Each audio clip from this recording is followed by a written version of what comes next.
कुछ के लिए महाराष्ट्र का यह शेर अपने आप में सांस्कृतिक आदर्श था।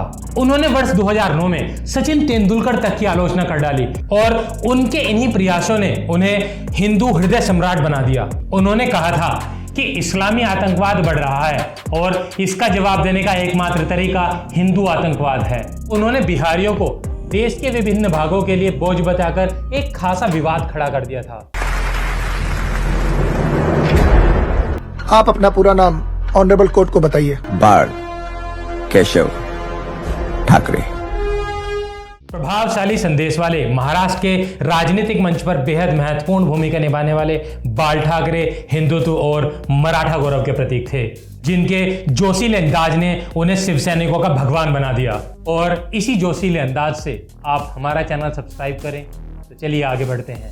शिवसेना प्रमुख को शिव सैनिक भगवान की तरह पूजते थे और उनके विरोधी भी उनके इस कद से पूरी तरह वाकिफ थे। उन्होंने किंग की जगह किंग मेकर बनना पसंद किया। अपने हर अंदाज से महाराष्ट्र की राजनीति की दिशा बदलने वाले ठाकरे अपने विरोधियों और मित्रों को हमेशा यह मौका देते रहे हैं कि वह उनके राजनीतिक रूप को कम करके आंकें, ताकि वह अपने इरादों को सफाई से अंजाम दे सकें। वह अक्सर खुद बड़ी जिम्मेदारी लेने के बजाय किंग मेकर बनना पसंद करते थे। कुछ के लिए महाराष्ट्र का यह शेर अपने आप में सांस्कृतिक आदर्श था। उनके एक इशारे पर पूरी मुंबई में सन्नाटा छा जाता था। अपनी उंगली के एक इशारे से वित्तीय राजधानी की रौनक को सन्नाटे में बदलने की ताकत रखने वाले बाळ ठाकरे ने आर के लक्ष्मण के साथ अंग्रेजी फ्री प्रेस जर्नल में 1950 के दशक के अंत में कार्टूनिस्ट के तौर पर अपना करियर शुरू किया था। लेकिन 1960 में उन्होंने कार्टून साप्ताहिक मार्मिक की शुरुआत करके एक नई दिशा में कदम बढ़ाया। इस साप्ताहिक में ऐसी सामग्री हुआ करती थी जो मराठी मानुष में अपनी पहचान के लिए संघर्ष करने का जज्बा भर देती थी और इसी कार्टून की मदद से शहर में बढ़ रही प्रवासियों की संख्या को लेकर अपनी आवाज बुलंद की। माझ्या प्रत्येक शिवसैनिकाच्या हातामध्ये मला स्टेनगन द्यावीच लागेल। ठाकरे का मराठी समर्थक मंत्र काम कर गया। उनकी यह बात कि महाराष्ट्र मराठियों का है स्थानीय लोगों में इस कदर लोकप्रिय हुई कि उनकी पार्टी ने वर्ष 2007 में भाजपा के साथ पुराना गठबंधन होने के बावजूद एक अपनी अलग राय बनाई राष्ट्रपति चुनाव में। और उस समय राष्ट्रपति पद की उम्मीदवार प्रतिभा पाटिल को बहुत समर्थन दिया, क्योंकि वह महाराष्ट्र से थी। उन्होंने वर्ष 2009 में सचिन तेंदुलकर तक की आलोचना कर डाली। You took on Sachin Tendulkar. I mean, he has said, Why? Why did you take Why? on Sachin Tendulkar? If he is restricted to country, I admire Sachin is one of the top man today. क्योंकि उन्होंने कहा था कि महाराष्ट्र और मुंबई पूरे देश का है। उन्होंने 1966 में शिवसेना का गठन किया और उसके बाद मराठियों की तमाम समस्याओं को हल करने की जिम्मेदारी अपने सर ले ली। उन्होंने मराठियों के लिए नौकरी की सुरक्षा मांगी, जिन्हें गुजरात और दक्षिण भारत के लोगों से कड़ी प्रतिस्पर्धा का सामना करना पड़ रहा था। 23 जनवरी 1966 को जन्मे बाल केशव सीताराम ठाकरे की 4 संतानों में दूसरे थे। उनके पिता लेखक थे और मराठी लोगों के लिए अलग राज्य की मांग करने वाले संयुक्त महाराष्ट्र आंदोलन के सक्रिय कार्यकर्ता थे। उन्होंने हिटलर की प्रशंसा की। खुद को अडोल्फ हिटलर का प्रशंसक बताने वाले बाळ ठाकरे ने महाराष्ट्र में मराठियों की एक ऐसी सेना बनाई जिनका इस्तेमाल वह विभिन्न कपड़ा मिलों और अन्य औद्योगिक इकाइयों में मराठियों को नौकरी आदि दिलाने में किया करते थे। और उनके इन्हीं प्रयासों ने उन्हें हिंदू हृदय सम्राट बना दिया। हालांकि ठाकरे ने कभी कोई चुनाव नहीं लड़ा, लेकिन शिवसेना को एक पूर्ण राजनीतिक दल बनाने के बीज बोए। जब शिव सैनिकों ने बॉलीवुड समेत विभिन्न उद्योगों में मजदूर संगठनों पर नियंत्रण शुरू किया, शिवसेना ने जल्द ही अपनी जड़ें जमा ली और 1980 के दशक में बृहन मुंबई नगर निगम पर कब्जा कर लिया।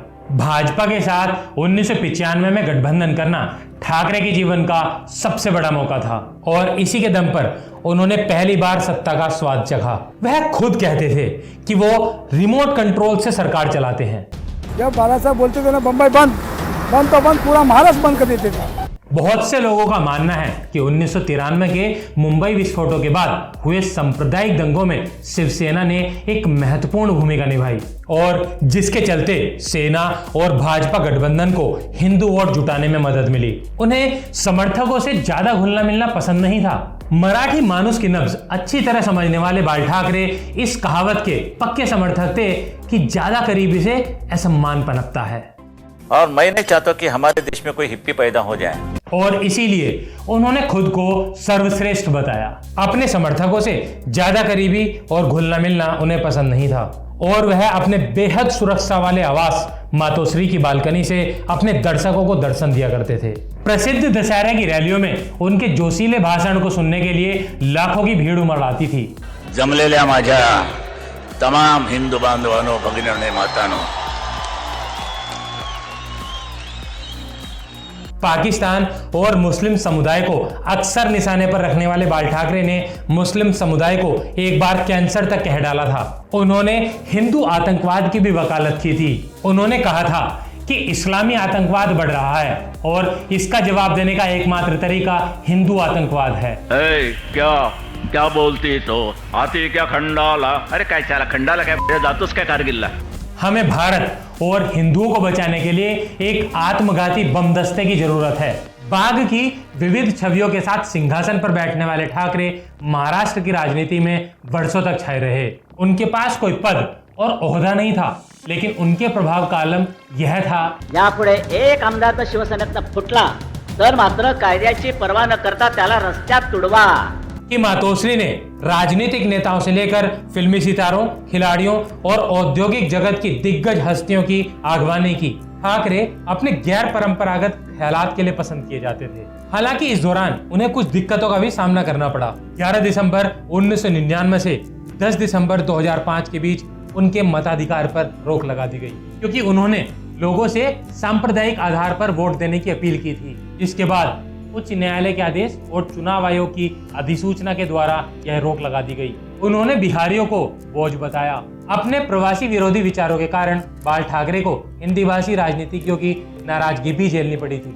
ये मुंबई का एयरपोर्ट उसको छत्रपति शिवाजी महाराज के नाम से जोड़ने का काम किसने किया? उन्होंने बिहारियों को देश के विभिन्न भागों के लिए बोझ बताकर एक खासा विवाद खड़ा कर दिया था। हालांकि बिहार के मुख्यमंत्री नीतीश कुमार के वो काफी प्रशंसक थे। ठाकरे की पार्टी को 1991 में बड़ा झटका तब लगा जब छगन भुजबल ने मंडल आयोग की रिपोर्ट का विरोध करने के विरोध में पार्टी छोड़ दी और कांग्रेस में शामिल हो गए। माझ्याबद्दल जे काही विचारतायत त्याच्याबद्दल काहीही तथ्य नाही।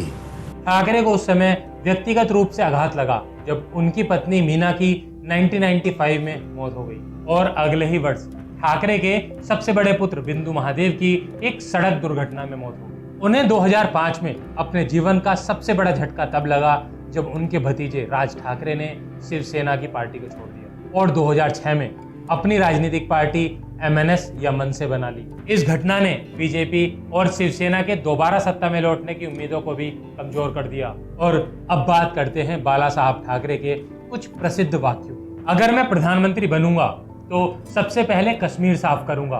वहां से जितने भी पाकिस्तानी या बांग्लादेशी आए हैं उन पर मुकदमा नहीं चलेगा, बल्कि उन्हें साफ कर दिया जाएगा। महाराष्ट्र सिर्फ मराठियों का है। जिस तरह से इस्लामिक आतंकवाद बढ़ रहा है, इसे रोकने का एकमात्र तरीका हिंदू आतंकवाद है। हमें भारत और हिंदुओं को बचाने के लिए एक आत्मघाती बम दस्ते की जरूरत है। अपने जीवन के अंतिम समय से पहले ठाकरे की सेहत कुछ ठीक नहीं रही। सांस लेने में दिक्कत की वजह से शिवसेना प्रमुख बाला साहब ठाकरे को आज लीलावती अस्पताल में दाखिल किया गया।